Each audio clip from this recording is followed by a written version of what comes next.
मुझे एक ऐसा इंसान मिला जो मेरे दर्द को समझता था, मेरी इज्जत करता था और जिसने मेरी जिंदगी को फिर से जीने लायक बना दिया। मुझे एक ऐसा रिश्ता मिला जिसमें मजबूरी नहीं, मोहब्बत थी। और सबसे बढ़कर मुझे वो सुकून मिला जिसकी तलाश में मैंने पूरी जिंदगी गुजारी थी। निकाह के बाद की जिंदगी एकदम अलग थी, जैसे एक नया दरवाजा खुल गया हो जिस पार सुकून, मोहब्बत और इज्जत मेरी राह देख रही थी। मगर मैं हर सुबह जब आंख खोलती तो पहले यही सोचती, क्या ये सब हकीकत है? फरहान साहब, अब मेरे शोहर, हर छोटी बात में मेरा ख्याल रखते। सुबह खुद बच्चों को स्कूल के लिए उठाते, उनके टिफिन तैयार करते और मुझे कहते, आराम करो सबा, अब तुम्हें अकेले नहीं लड़ना पड़ेगा। ये लफ्ज मेरे लिए नई सांसों जैसे थे। कभी कभी मैं खुद को शीशे में देखती और सोचती, क्या मैं वही सबा हूँ जो टूटी हुई थी, जिसे कोई देखना भी पसंद नहीं करता था? अब मैं वो सबा थी जो किसी की बीवी थी, किसी के घर की मालकिन और 2 बच्चों की माँ, जिनकी आंखों में अब डर नहीं, यकीन था। मगर समाज, वो कहाँ आसानी से किसी को खुश देखता है। कुछ ही दिनों में बातें शुरू हो गईं। देखो तो, काम वाली बन के आई थी, मालकिन बन गई। जरूर कोई चाल चली होगी इसने। अरे भाई, औरतें तो होती ही ऐसी हैं।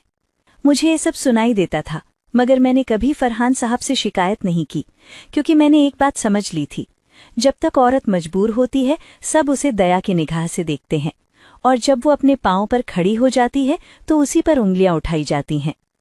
एक दिन मैं छत पर कपड़े सुखा रही थी तो पास वाली औरत ने कहा, तू तो बड़ी किस्मत वाली निकली सबा, सब कुछ मिल गया तुझे। मैंने मुस्कुराकर जवाब दिया, मुझे सिर्फ एक इंसान मिला जिसने मुझे इंसान समझा, बस। उसकी आंखें झुक गईं। एक दिन बच्चों के स्कूल में पेरेंट्स मीटिंग थी। फरहान साहब मेरे साथ गए। जब उन्होंने स्कूल में अपने बेटे के नाम पर दस्तखत किए तो मेरे बेटे की आंखों में जो चमक थी वो सारी दुनिया की दौलत से बढ़कर थी। मैं समझ चुकी थी, मुझे सिर्फ एक अच्छा शौहर नहीं, एक अच्छा बाप भी मिला है मेरे बच्चों के लिए। अब हमारी जिंदगी में एक रूटीन था, सुबह स्कूल, दोपहर साथ खाना, शाम की सैर और रात को कुरान की तिलावत। मैंने पहली बार किसी रिश्ते में खौफ के बजाय सुकून पाया। एक दिन फरहान साहब ने मुझसे कहा, सबा, मैं सोच रहा हूं कि तुम्हें एक छोटा सा बुटीक खोल दूं। तुम्हें हमेशा से सिलाई कढ़ाई पसंद थी ना? मैं हैरान थी। एक मर्द जो सिर्फ बीवी की खिदमत से खुश नहीं बल्कि उसके ख्वाब भी पूरे करना चाहता है। मैंने आंखें नम करते हुए कहा, आपने मुझे एक औरत नहीं, इंसान समझा, और यही सबसे बड़ी बात है। कुछ ही महीनों में मैंने बुटीक शुरू कर दिया। आसपास की औरतें आने लगीं।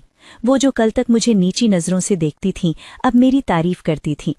मगर मेरा दिल अब भी उसी सवाल के इर्द गिर्द घूमता था, घर में काम के बदले मुझे क्या मिला?